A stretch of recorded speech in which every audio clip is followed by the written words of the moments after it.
what I'm asked constantly about is, hey, you're a veteran founded and veteran owned brand, or but there's so many civilians wearing your product, and that's not right. You're a veteran. There should be only veterans.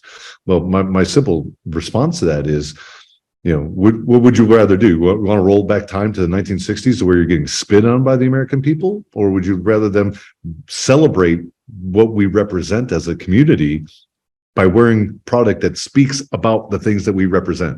I would much rather have the latter. You are listening to Power Marketing with Kevin Lee. Kevin and his agency Did It have helped thousands of businesses win through superior marketing, as have his books, articles, speaking engagements, and the E-Marketing Association Power Marketing podcasts. Here's Kevin. Today, I'm really pleased to be joined by Tim Jensen, who is the Chief Strategy Officer, co-owner, and founder of Grunt Style.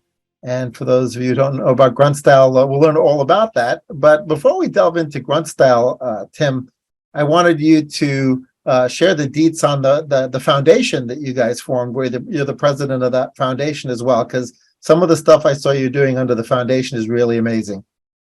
Right on. Well, thank you first and foremost, Kevin, for having me on the show. It's quite an honor.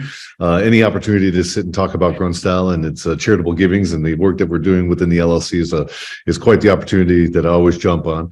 And it's great. And to your point, the Grunt Style Foundation is the newest extension, a newest product of the Grunt Style brands. And it's been in operation since April 2021, where we started really as a pass-through, identifying organizations that we were aligned with and we wanted to invest into, to make sure that they were funded enough to make sure that they were able to produce these programs, right? Because as we have learned, or we know in the nonprofit space, if there's no money, there's no programs. Yeah. So we wanted to make sure that we were divesting and putting our investments into other areas. But as 2021 came to an end, we were really like, hey, there are things that we want to do beyond just being a pass-through and identifying organizations that are doing great work. And we started ideating and we started talking about what are those impacts and what are those things that we see in this marketplace that no one's actually feeling right now, and what are some solutions that we can bring forward. And those conversations really came down to 4 different things: mental health and wellness, food insecurities, transition and sustainment within active duty to the private marketplace, and then veteran homelessness. Obviously, we cannot attack veteran homelessness without getting further upstream to understand what is motivating or what is happening in that veteran's lives that get them and put them on the street. And a lot of that really has to do with mental health and wellness. So that's where we spend a significant amount of our time in the Grunt Style Foundation, and doing different programs that help our veteran space and our veteran community. A couple of examples there would be our hyperbaric chamber program that we've rolled out this year, where we will deliver 12 of these chambers to veterans in need.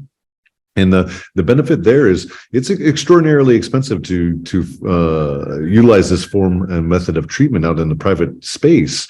You're talking anywhere between $250 to $350 per session for a veteran that's suffering from PTS, TBI, soft tissue damage, toxic exposure to some degrees. We're talking 40, 60, 80, sometimes even over 100 dives. So that could be extraordinarily expensive, $30,000+, right, on that arithmetic. Right. So, by providing these modalities to veterans into the privacy of their own home, and the convenience of doing that within their own home is extraordinary. And we're starting to see some really great results of that program. And that's just one. Another program that we have is our food insecurities deployment. And what we do there is using a RAND study, we've identified several areas across the United States that are economically depressed, if you will. Stumbling over my words today. But through that, what we have identified is that you have a lot of active duty, about a third of the active duty that are on some sort of federal assistance from food stamps, right? These individuals are having and struggling to put food on the table for their own family. while they're defending the rights and freedoms of all of us here in the United States. Yeah. If that is not a head scratcher, I don't know what is. Yeah. And, what we've been able to do this year, and this is not a solution, my friends, right? We've delivered 50 tons of food to the active duty families, over 1,700 families served this year. That is not a solution. What we're doing is a stopgap that is, alleviating some of the pressure that are on these military families, some of them being very young military families, that puts $500 back into their bank account and allows them the opportunity to put that money elsewhere on a needed bill, healthcare, or whatever the case may be. There's a lot of needs in these active duty families, and I'm very proud of that. But when we look at root cause analysis here, we need to be talking about bigger situations rather than putting a stopgap in place. We need to be talking about how do we get these families and the military in general up to a living wage, right? If we want to be attracting the best and the brightest of our country, we need to really revamp the way that we're paying our military, the way that we're treating them with their health care, and then most importantly, how we're treating them after service, right? Because that's really what the children of America are really looking at, is these veterans who they are more exposed to than the active duty individuals, and the way that we treat our veterans within this country is less than desirable in many respects. So we have a lot of work to do there. Yeah, we spend a lot of our time with the foundation. Yeah. I mean, thank you for your service, helping the service people, because I agree with you. It's got to be a higher priority. These folks put their lives on the lines for us to defend our liberty, and the same way that teachers are often underpaid, service people are often underpaid. There's a bunch of critically important areas of our ecosystem where things are not at the living wage, and there's a lot of moving pieces. So you're tackling the ones you can handle, which is absolutely great. I think part of another thing that you tackled was helping get the PACT Act passed, which is just fantastic. I'd love you to tell that story. Yes, absolutely. And that's a bit of a trying, and there was a lot of villains, there was a lot of heroes. It was a heroic journey. If anybody out there listening understands the storytelling and that method. I was involved in the PACT Act for 4 years. I was lucky enough to have met Rosie and Leroy Torres. They've been really advocating for this for well over 13 years. Leroy, having lost his job in the Texas State Department of Public Safety after his time in Iraq, that really was the impetus of them wanting to fight this, right? And really come down to exposure, toxic exposure in many different facets, from burn pits to chemicals that we've been exposed to on our skin and what we've inhaled. The numbers are staggering. 3.5 million veterans have moved in and out of Iraq and Afghanistan and 20 other plus state countries around the world in the global war on terrorism lasted 20 years. With that, there's a significant need of the military to burn its garbage due to the intelligence that it could be provided to the enemy. So with that being said, burn pits is probably the bigger, focal point on the PACT Act because of, the veracity of the people that it affected.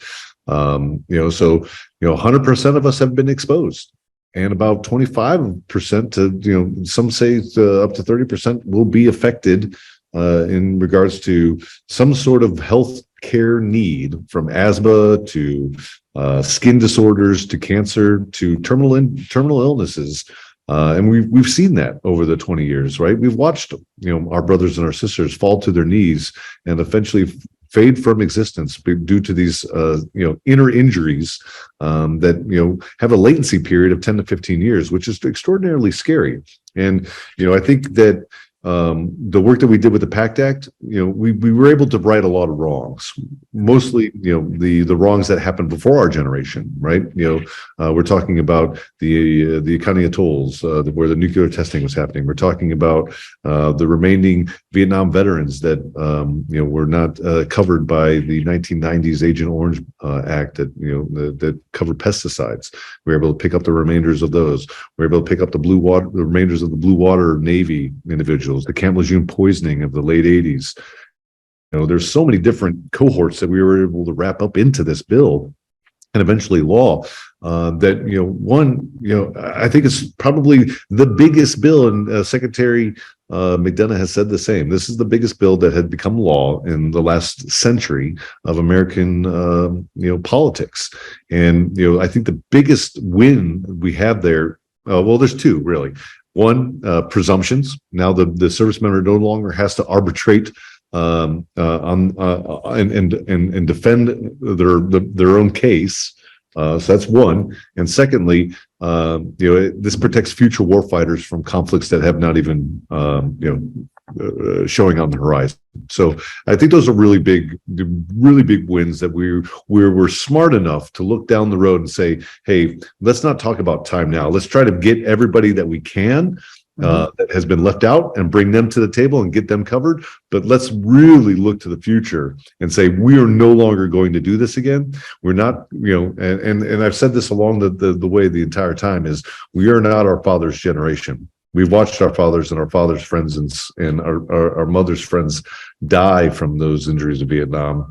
We're not going to be that generation that watches hundreds of thousands of our brothers and sisters die of toxic exposure in this generation of warfare. So, it was a huge win, and it took a lot of heavy lifting to get across the finish line. Yeah. Well, thanks for all that. That's just fantastic. The other thing that I sort of have my fingers crossed on about that is that because of the level of publicity that it got and how it's sort of groundbreaking it was, that they will mitigate future risks, right? They won't be quite as cavalier with things that might have harm, because in the end, that's really what we want to do, is want to protect our men and women in the service as they're doing their job. To the extent that you can make it safer. And that's not just flying bullets, right? Yeah. That's also, not having chemicals around that are dangerous. Yeah. So, and listen, like, being in the military is a naturally inherently dangerous job, right? You're going in with the understanding of having to defend your country in a position of its asking to the death, right? But that doesn't mean, and it doesn't give these military contractors a blank check or the ability to do whatever the hell they want, excuse my language, and run roughshod over the service members that are out there doing the work. Yeah. And I think that's what the PACT Act has finally closed the door on. And we won't have to deal with that, hopefully, ever again in the future of this country. But, we don't know what that looks like, because the future is unwritten. Yeah, fingers crossed. Yeah. So let's switch up to Grunt Style, because that's the marketing side of the conversation. As the chief strategy officer of Grunt Style, for folks that you meet, at a party or whatever, and you have to sort of describe to them, describe the brand, how do you describe the brand to folks? Yeah, I think that the most simple way of putting it is that Grunt Style is a military patriotic apparel brand that believes in this lifestyle of patriotism. We don't all have the same definitions of patriotism, and you know what? We don't need to. That's what is the beauty of this country. We all have a different belief of what patriotism is, and we all have a love of country. And some, don't have a love of country for their own particular reasons, and that's okay too. Right. But that's what makes this country great. And that's what we need to be celebrating as a people, is that we are diverse. We have different beliefs, and that we don't have to get along all the time. But at the end of the day, we are living in a country that has created the most amount of wealth, the most amount of freedom, and the most diversity and equality in human existence, period. And that's what Grunt Style represents, that pride in self, pride in military, and pride in country. Our mission is to know, celebrate, and defend the Constitution of the United States for the next generation behind us. And that's what I think is the most important about our brand. And we're not just a brand out here to make money, right? We are privately owned, but we are a business, but we're a business with a conscience. We're a business that understands that we have a relationship with our community, and if we don't recognize that, and we don't find ways of lifting that up and beautifying it and praising it and honoring it, then we're just a company that's out there making money, and they don't last. Yeah. Well, I think that shines through between the foundation and just your general brand. I think that sort of definition of all-inclusive patriotism shines through. So congrats on that. Certainly within the armed services as well as first responders of all types, those would be the kind of folks you would typically think are attracted to the brand. What percentage of the customers, your customers, do you think are in fact like either active or retired military or first responders, and how many are sort of aspirationally that way, like they sort of agree with the brand, but they're perhaps never served? Yeah, Kevin, that's a great question.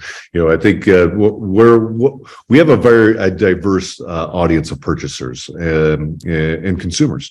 A predominant amount of our consumers right now are females buying for their significant other.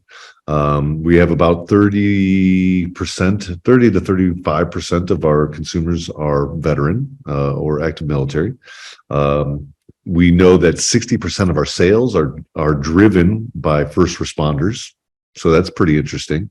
And then we have our general patriots, right? The people that just come because they've seen an advertisement that speaks to them, that speaks to that pride of saying, yeah, rah rah America, or there's something that they just naturally speak to them, and we draw those people in as well. It's really a beautiful thing to see when you step back and you're looking at the data. It's like, wow, man, we really are extraordinarily diverse in the audience that we're serving. In the very early days, our target demographic was very simple. It was a 35-year-old male with one combat deployment, and that was that simple, right? Now we are far more diverse in who we're talking to. I mean, we are probably 7 to 8 degrees of separation from that core demographic that we're still focused on, right? We'll build content and product to talk to that very center of our audience, but we also know that we're so far expanded away from that in the way that we're speaking our messaging, our product, our content, that it's just really beautiful to look at when you're taking that big step back. Yeah, it's interesting because you mentioned that you've often got females or women buying for their significant others. Are they also buying for themselves? Or you start to add a lot of SKUs to let them have their clothing as well? Here's the one big secret that I will share with you, Kevin, is that our women's business is getting better, right? But it's hard, right?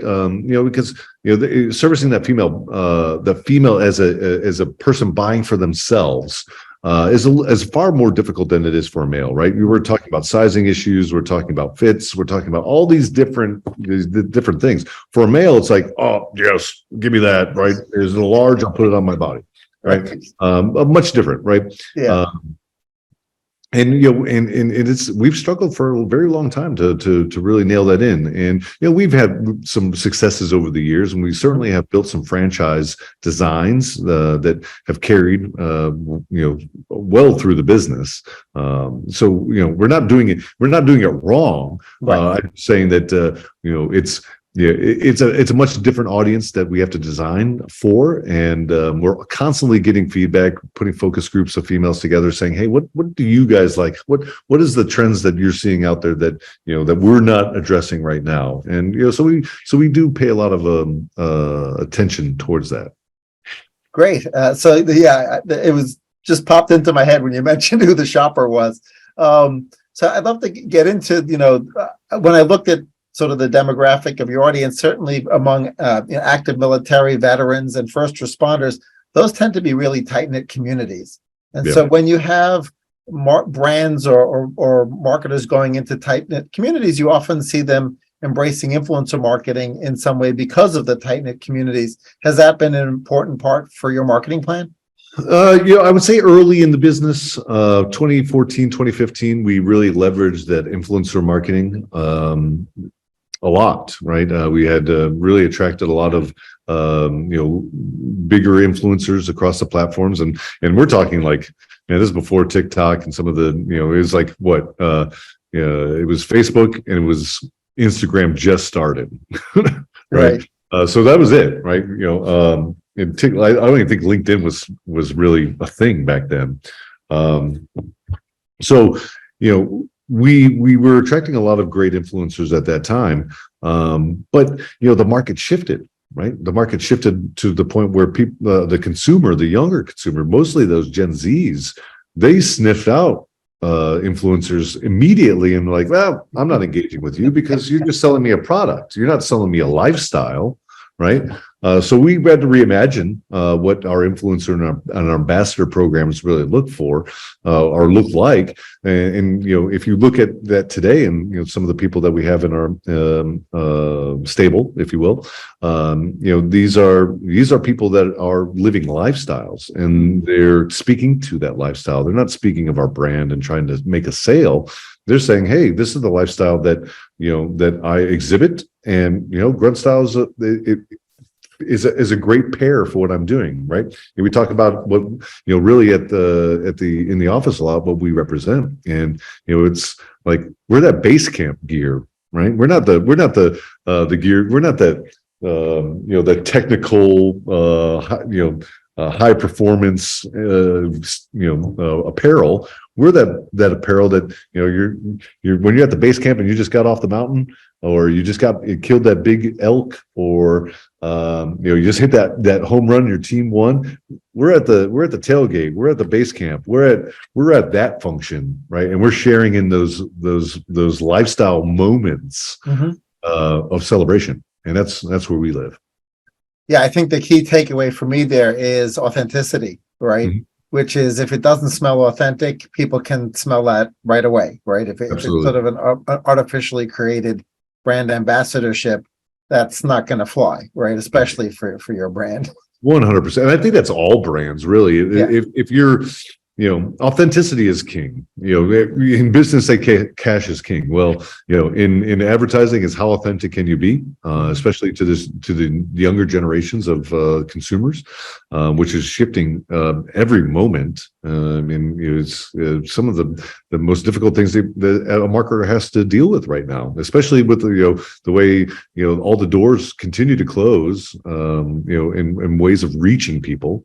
You have to increase your authenticity, and if you're a brand that is doesn't have a soul, right? And there are a lot of them, right? Nike, like, what does Nike represent? In the early days, I think you could easily put your finger on what that was when Phil Knight was representing the track stars and trying to build a better shoe for those people that are running. There was soul there. Now it's a mega machine that's full of ambassadors and influencers, and they're putting out a new shoe every week, and people are killing each other for a pair of Michael Jordans. There's no soul in that brand. Right. Yeah. So, what is the authenticity? For us, it is staying true to our roots. We are a veteran founded business, right? So we will consistently, address the veteran issues, the veteran needs, and we will build product and programs, from the LLC and our foundation to service that individual. And we will continue to make that tent bigger and bigger and bigger, so that we can bring all the enthusiasts that support the veteran and support the warfighter and the first responder into that tent, so that we can celebrate together. And because what I'm asked constantly about is, hey, you're a veteran founded and veteran owned brand, or but there's so many civilians wearing your product, and that's not right. You're a veteran. There should be only veterans. Well, my simple response to that is, what would you rather do? You want to roll back time to the 1960s to where you're getting spit on by the American people, or would you rather them celebrate what we represent as a community by wearing product that speaks about the things that we represent? I would much rather have the latter. Absolutely. One thing that's topical in other brands is they have some of them have really odd definitions of what's considered a brand safe place to advertise, right? And so as a result, they sort of shy away from certain publishers, or they shy away from certain types of content or keywords on pages. Oddly, some of those same places that some brands might shy away from would seem like they'd be the perfect place for you guys to be. Sure. And so has that been sort of an opportunity for you guys to jump in there and get some, amazing marketing deals in sort of off the beaten path locations? Yes. That's the simple answer, right? We're disruptors by nature. I think it's probably because of our experiences in the military, being disruptive. But when we think about our space and where we market and where our audience goes, like I will always follow where my audience goes. Right. Market to where your people are. Yeah. If my people, happen to be on Pornhub, maybe I advertise on Pornhub with some very interesting and authentic ways of doing that. Yeah. It's again, I think we sometimes take ourselves far too seriously when we think about how we present ourselves. In many respects, I think that if you are authentic and you're building branded content that speaks to what drives your people and what emotionally they connect to, go where that takes you, right? Find out what is a ROAS far more advantageous in a area that you've never explored before, but your people are there, versus continuing to pump money into Facebook, hoping to get a different result by doing a different audience. I would rather go with someplace I've never marketed before, but I know my people are there. Yeah. I think that's again, a key lesson there is find out where your people are and go there, and then find the people that look almost exactly like your people and maybe go there next, right? Yeah. After you saturate the first place. Right. What other? That's a great point. When you talk about saturation, in the military marketplace, right? It has a buying power of about $1.2 trillion. However, it's a very finite group of individuals. There's only 22 million veterans. They're not making more. Right? That number is not going to increase unless there is a massive war, right? Like a war that, going back to World War II, when we need 3 million people right now on the battlefield fighting, not 3 million that go in and out of a space over 20 years like we've seen in the global war on terrorism. So we probably have not even saturated that military marketplace greater than 3%. Right. So it's you have your pool of people, and it's finding different lures, not finding different pools, finding different lures to attract them. What is the best mousetrap that you can build that is going to attract the most amount of mice? All right. Well, that was the best mixed metaphor ever, because we had fishing where the fish are in the pools, and then mice trap. So that was a great one.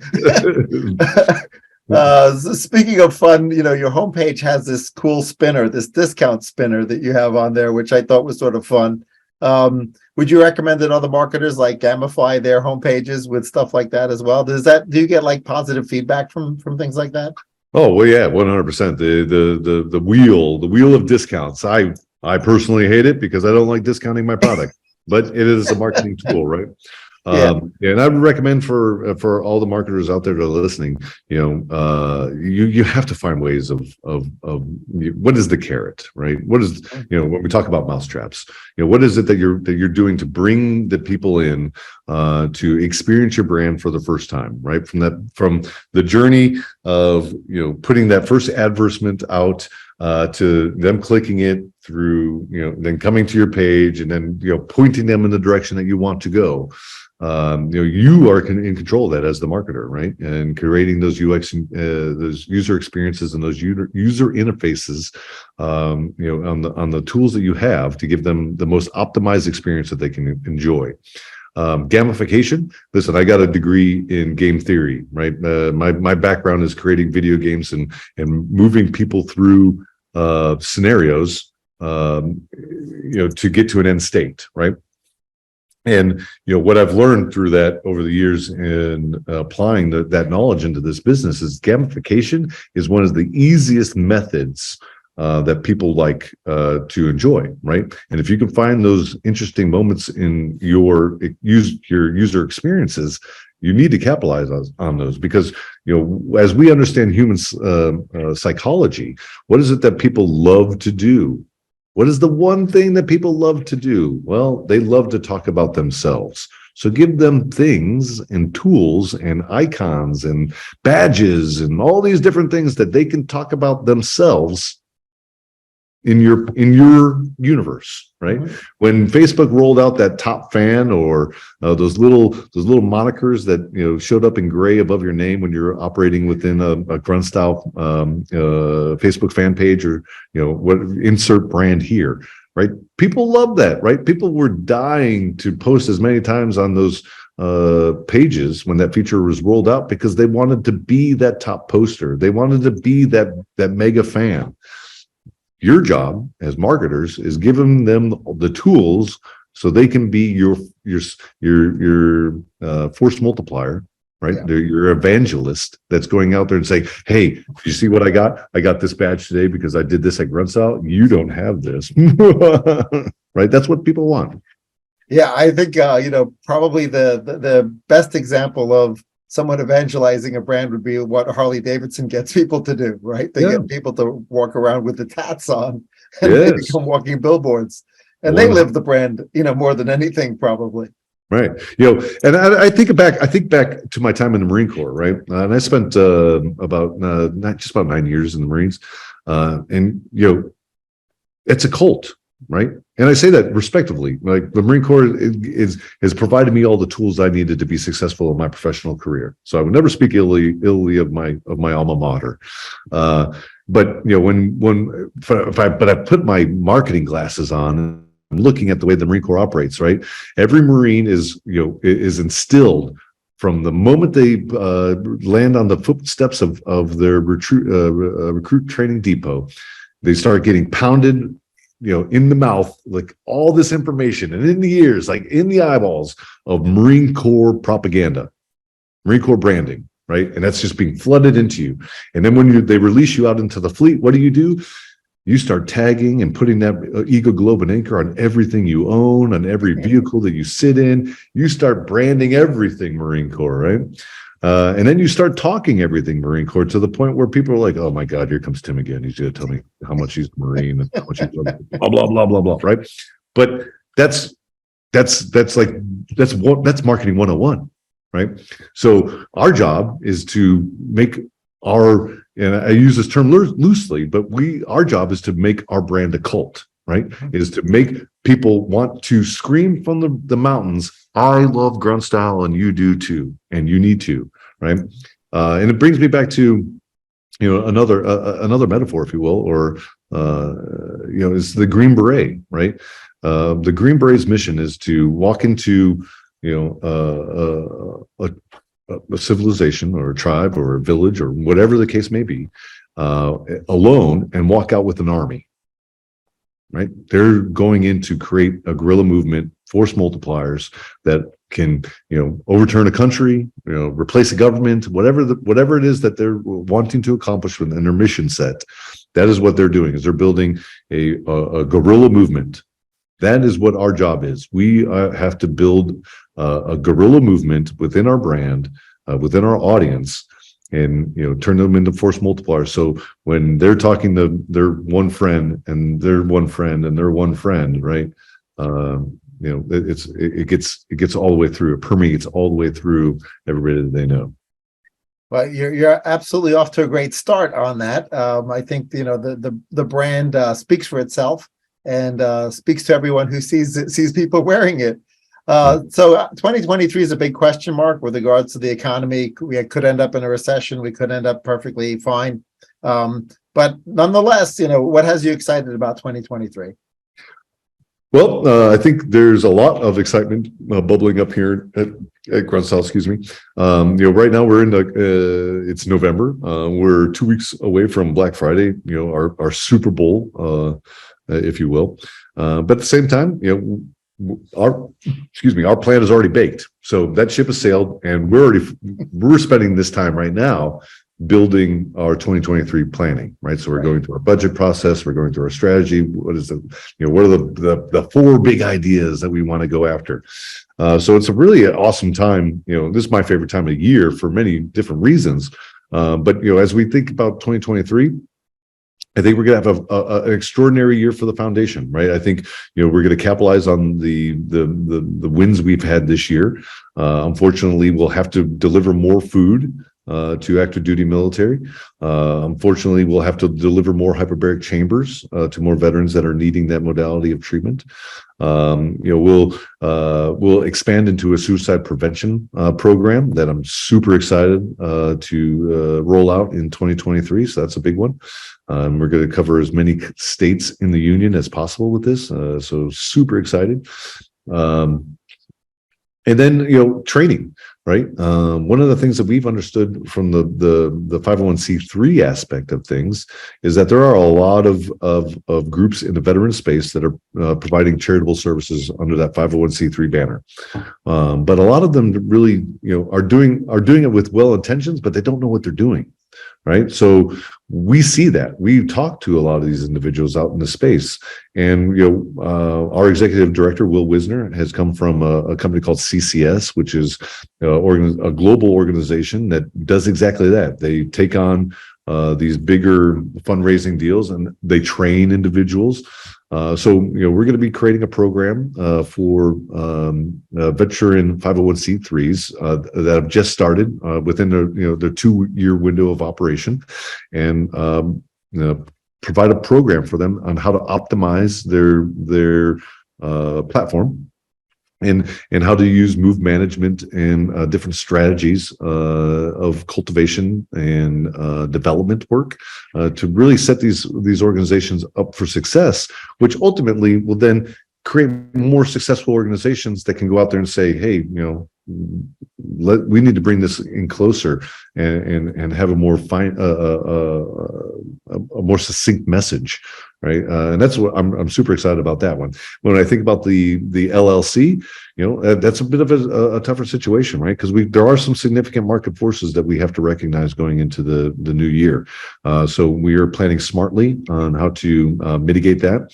Where to find these newer audience while staying in the same pool. So what is the new lure that we're going to use to hit the target demographics?